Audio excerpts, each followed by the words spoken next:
Nusantara ganti-ganti dihorak bumi iki kono kene prakempoh tanpa mendo lesus ora urus pindah-pindah gawe ndredha wit gedhe ambruk mlasa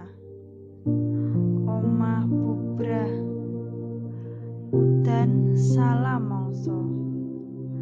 banyu tiba sontara banjur selo tanduran kang wis ijo dadi layu banjur udan deres kliwat ukuran ngendi-ngendi banjir segara Jawa banyune nglumba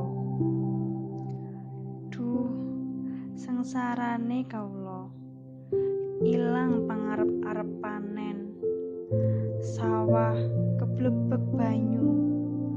omah mung katon payone atiku nangis melu ngrasake donya kang wengis iki wis ganti warsa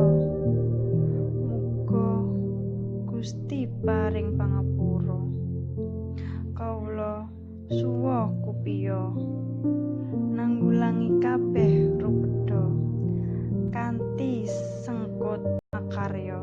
lan mesem